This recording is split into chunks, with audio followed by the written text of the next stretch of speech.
অনেক দিন আগের কথা। একটা গ্রাম ছিল, নাম তার নবনগর। সেই গ্রামে ছিল এক বিশাল পুরনো বটগাছ। গ্রামের সবাই তাকে গল্পের গাছ বলে ডাকত, কারণ ওই গাছের নিচে বসতেন এক জ্ঞানী বৃদ্ধ লোক। গ্রামের বাচ্চারা প্রতিদিন বিকেলে তার কাছে গল্প শোনার জন্য ভিড় করত। দাদু, আজ আমাদের একটা গল্প শোনান না? হ্যাঁ দাদু, এমন গল্প শোনান যেটা থেকে আমরা কিছু শিখতে পারি। ঠিক আছে দাদু ভাইরা, তোমরা বসো, আমি তোমাদের সত্য আর মিথ্যার গল্প শোনাবো। এই গল্পে আছে জুবায়ের আর বাইজিদ নামে দুই বন্ধু। শোনো, ভালো করে শোনো। জুবায়ের কাল মসজিদে ইমাম সাহেব খুব গুরুত্বপূর্ণ কথা বলছিলেন। তিনি বললেন, যারা মিথ্যা বলে আল্লাহ তাদের পছন্দ করেন না। আরে ধুর, ছোটখাটো মিথ্যে তো সবাই বলে, না বললে আবার মজা কোথায়? তুই বুঝিস না করিম, মিথ্যা শুরুতে ছোট হলেও শেষে অনেক বড় সমস্যায় ফেলতে পারে। দেখি না আমার মতো চালাক ছেলেকে মিথ্যা কি বিপদে ফেলতে পারে। এই কথা বলে হাঁটতে শুরু করলো।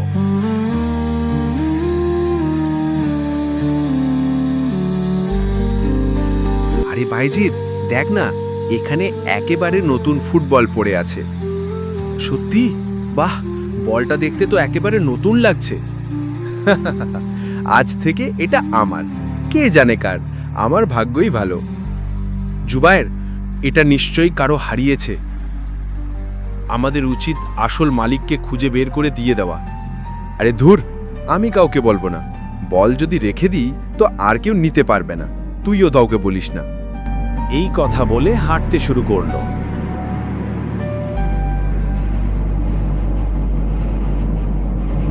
বাচ্চারা, তোমরা কি এখানে কোনো ফুটবল দেখেছো? আমার নাতি খেলতে এসে বলটা হারিয়ে ফেলেছে, খুব কাঁদছে ওটা। জুবায়ের চমকে উঠে মাথা নিচু করে চুপ থাকে। বাইজিদ সামনে এগিয়ে এসে বলে, চাচা, আমরা আপনার নাতির বল পেয়েছি। এই নিন আপনার নাতির বলটা। আলহামদুলিল্লাহ, আল্লাহ তোমার মঙ্গল করুক ভাইজি। তুমি সত্যবাদী ছেলে, আল্লাহ তোমার জীবনে বরকত দিক। জুবায়ের পিছনে দাঁড়িয়ে লজ্জায় মাথা নিচু করে থাকে। জুবায়ের সন্ধ্যার সময় গাছের নিচে একা বসে আনমনে ভাবছে, যদি আমি বলটা লুকিয়ে রাখতাম তবে এখন সবাই ভাবতো আমি চোর। বাইজিদ সত্য বলল বলে চাচা খুশি হলেন, সবাই ওকে ভালো বলছে, আর আমি শুধু মাথা নিচু করে দাঁড়িয়েছিলাম। মিথ্যে সত্যিই লজ্জা এনে দেয়। পরের দিন সকালে জুবায়ের গ্রামের দোকানের সামনে দাঁড়িয়ে আছে। তার পাশে একটা ছেলে ছিল। ওই দোকান থেকে ওই ছেলেটি একটা বিস্কিট চুরি করে পালিয়ে যায়, আর দোকানদার মনে পড়ে জুবায়ের নিয়েছে। তাই দোকানদার চিৎকার চেঁচামেচি করতে থাকে এবং লোকজন জড়ো হয়ে যায়। আরে কে কোথায় আছো? দেখো, এই ছেলেটি আমার দোকান থেকে বিস্কুট চুরি করেছে। কি রে জুবায়ের, শুনেছি তুই দোকান থেকে বিস্কুট চুরি করেছিস? না না, আমি কিছুই চুরি করিনি, বিশ্বাস করেন। মিথ্যা বলিস না, দোকানদার তোকে নিজ চোখে দেখেছে বলে বলছে। আমি সত্যি কিছু নিইনি। এসব ঘটনা বাইজিদ দূর থেকে দেখতে পায়। বাইজিদ দৌড়ে এসে বলে, থামো সবাই, জুবায়ের কিছু চুরি করেনি। আমি দেখেছি, অন্য এক ছেলে বিস্কুট নিয়ে পালিয়ে গেছে। দোকানদার হয়তো ভুল করেছে। তুমি সত্যি বলছো বাইজি? আরে বাইজিদ কখনো মিথ্যা বলে না। যদি বাইজিদ বলে থাকে তাহলে সেটাই সত্য। বাইজিদ, তুই না থাকলে আজ আমি সবার কাছে চোর হয়ে যেতাম। তারপর সবাই আস্তে আস্তে চলে যায় এবং জুবায়ের ও বাইজিদ চলে যেতে থাকে। দেখেছো সবাই, বাইজিদ সত্য বলার কারণে আজ জুবায়ের মেছে গেল। যে সবসময় মিথ্যা বলে তার কথায় কেউ বিশ্বাস করে না, কিন্তু যে সত্যবাদী হয় তার কথা সবাই মানে।